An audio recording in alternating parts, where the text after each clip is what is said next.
Bonjour, bienvenue dans la série sur le temps. Donc nous allons parler des symétries et auxquelles obéissent les interactions. Et donc nous allons d'abord dire quelques mots sur les interactions.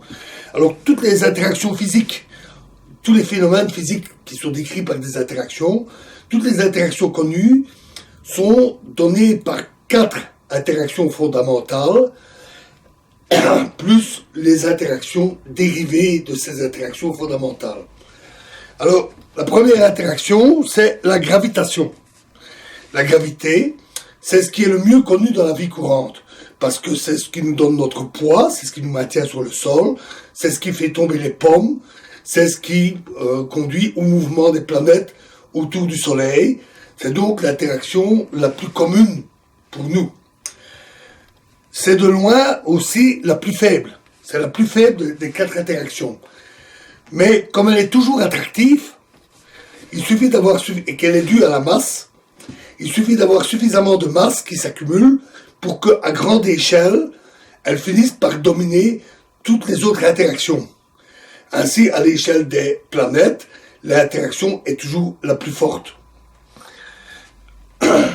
Pour donner une idée de la faiblesse de cette interaction, parce que ça n'a rien d'évident a priori, il suffit de prendre un petit morceau de métal, de fer, et de le poser sur le sol. Puis vous prenez un aimant et vous le placez au-dessus d'un morceau de métal. Celui-ci va être attiré par l'aimant et se soulever.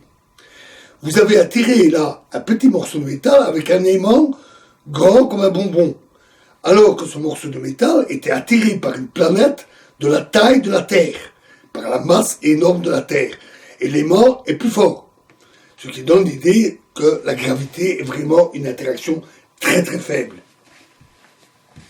Cette interaction diminue avec le carré de la distance. Donc plus les objets massifs sont éloignés, plus l'interaction est faible. 2 fois plus loin, c'est 4 fois plus faible. La deuxième interaction assez commune, c'est l'électromagnétisme. Alors l'électromagnétisme, ce sont les interactions électriques et magnétiques qui sont dues aux charges électriques pour l'essentiel, et elles sont très communes dans la vie courante. Ce sont les aimants, c'est l'électricité, c'est la foudre, ce sont les ondes radio, c'est la lumière qui est de nature électromagnétique, également d'ailleurs les infrarouges, ultraviolets, rayons X, rayons gamma. Les forces électromagnétiques sont attractives entre charges opposées, mais répulsives entre charges de même signe. Donc, quand il y a une grande quantité de matière, avec des charges, il y a une tendance à avoir une égalité entre les charges positives et négatives. Parce que s'il y a ne fût-ce qu'un petit déséquilibre, cela engendre des forces électromagnétiques particulièrement intenses, extrêmement fortes, qui vont avoir tendance à rétablir l'équilibre, en attirant et en repoussant les charges qui conviennent.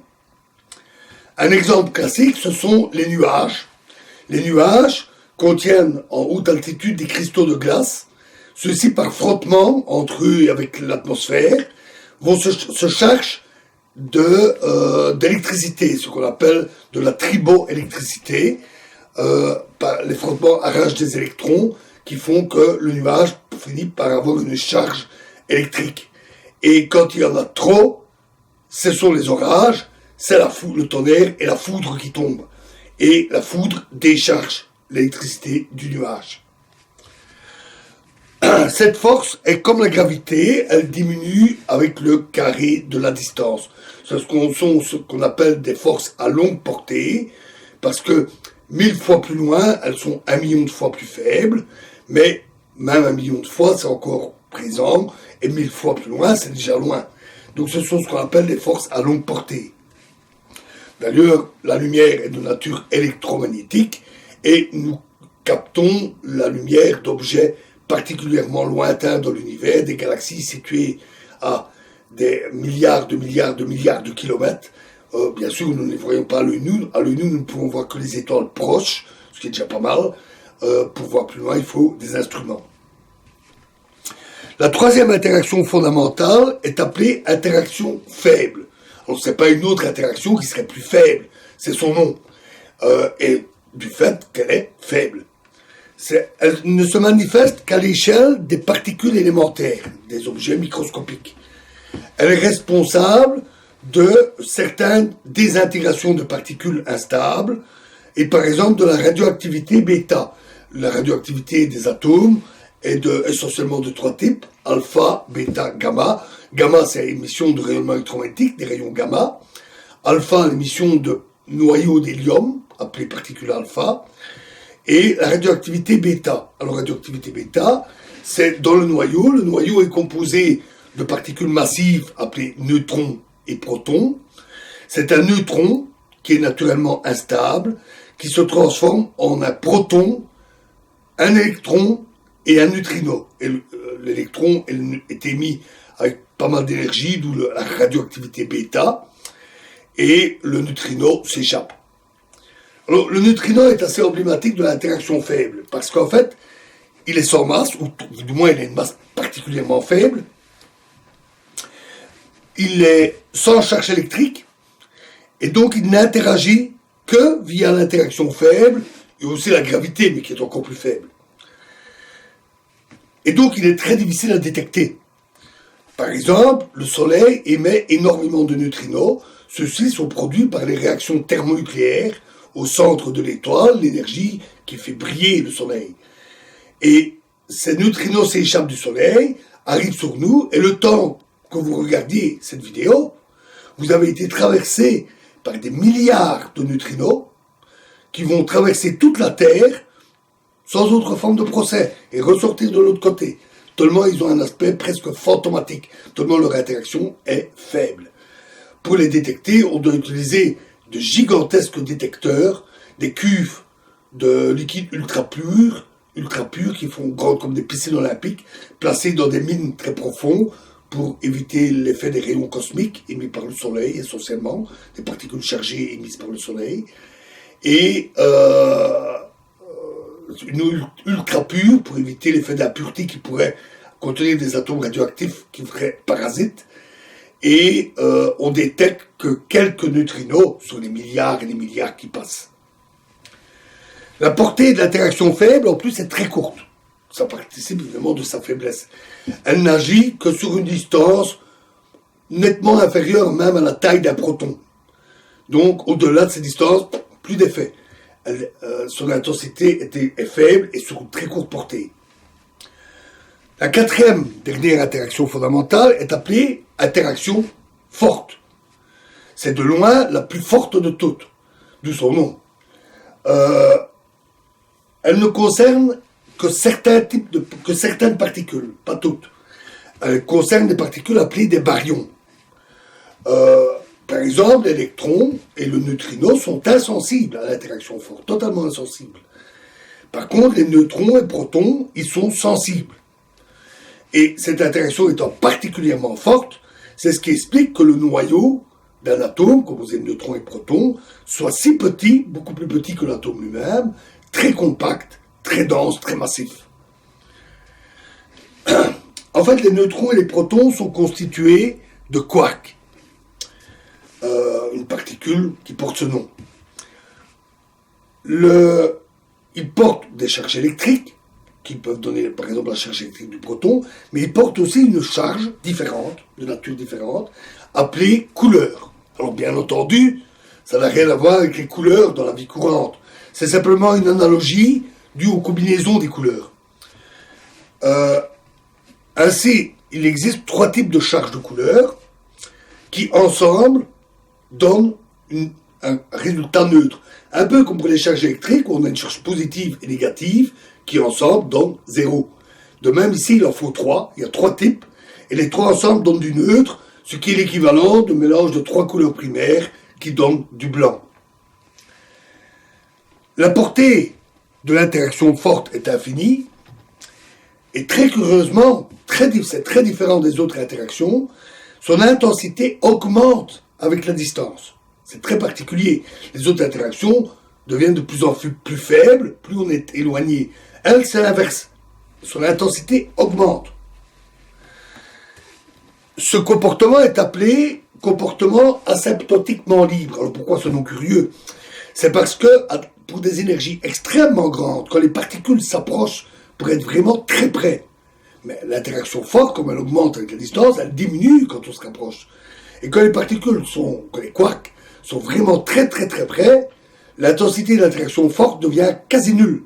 Et ces particules se comportent alors comme des particules libres.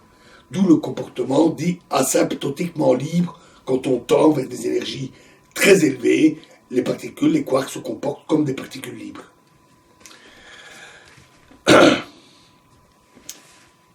À cause de ce comportement, il est impossible d'isoler des charges de couleur, et donc des quarks qui portent une charge de couleur. Un tel isolement est impossible, parce que si on éloigne des quarks, il faut fournir de l'énergie pour les écarter, et la force qui les lie augmente avec la distance. Et donc il faut fournir une énergie de plus en plus grande. Or, on a la relation, venue de la relativité, E égale mc2, mc carré. Toute forme d'énergie peut être une forme de masse. Et quand on doit fournir trop d'énergie, par exemple par des collisions violentes pour les écarter, cette énergie énorme finit par se transformer en particules. Et donc, au lieu de se retrouver avec deux quarks séparés, on se retrouve avec plein de quarks en deux paquets séparés. Le tout ayant une charge neutre de chaque côté. Et on n'arrive donc pas à avoir un quark isolé. Ça a été évidemment un problème au départ quand la théorie a été conçue par l'étude des interactions entre les particules dans les grands accélérateurs. Le fait qu'on ne pouvait pas observer de quarks libres rendait plus compliqué leur détection, mais du fait qu'ils ont un comportement libre quand ils sont à très haute énergie, ça veut dire qu'à très haute énergie, on peut étudier les interactions en particules, et les quarks là se comportent comme s'ils étaient seuls. Alors qu'ils ne sont pas seuls, ils sont tout près les uns des autres, mais ça revient au mot même à cause de ce comportement asymptotiquement libre. Et donc, on a pu mettre en évidence les quarks eux-mêmes.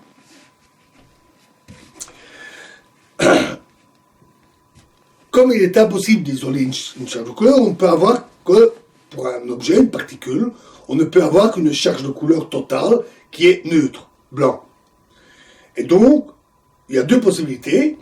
Soit on a trois quarks de chacun une des couleurs différentes, et les trois quarks ensemble donnent une couleur neutre. C'est le cas du proton, c'est le cas du neutron, qui sont composés des quarks up et down, deux sortes de quarks. On peut aussi avoir un quark et un antiquark. Donc un antiquark est une antiparticule, c'est-à-dire de l'antimatière, c'est-à-dire une particule dont toutes les charges sont inversées. Et donc un quark et un antiquark avec sa couleur et la couleur complémentaire, inversée. Et donc ensemble, ils ont aussi une couleur neutre. Et cela forme des particules appelées des mésons. Tous très instables. Le plus léger de tous les mésons est appelé méson pi ou encore pion. Ce phénomène qui fait que les quarks sont toujours liés ensemble dans une particule est appelé le confinement.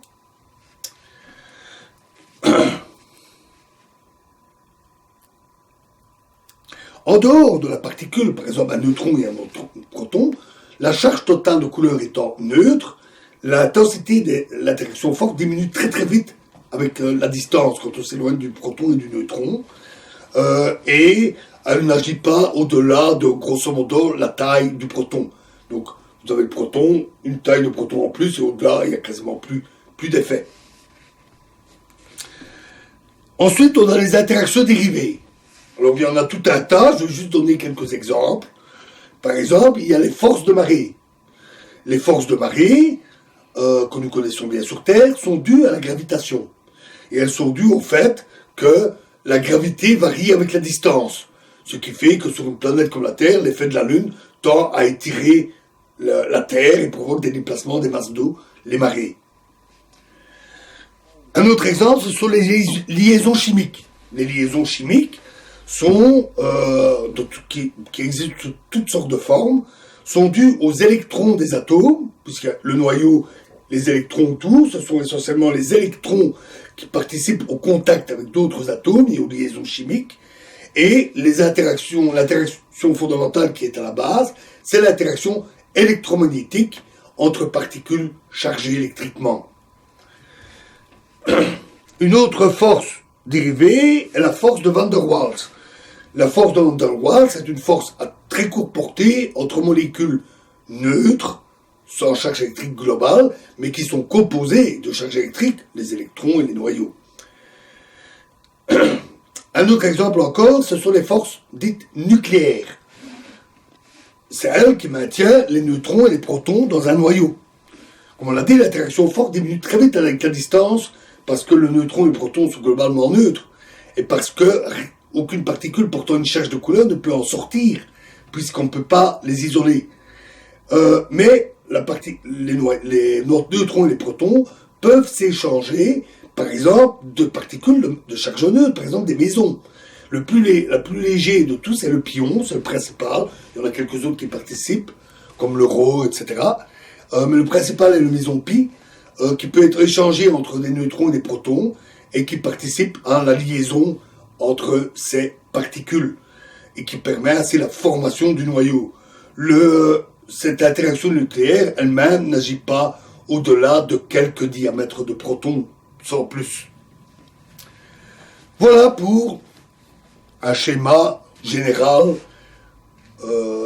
rapide des différentes interactions qui existent dans la nature, surtout les interactions fondamentales. Alors, dans la nature, on trouve aussi des symétries, et ces interactions respectent ou non ces symétries.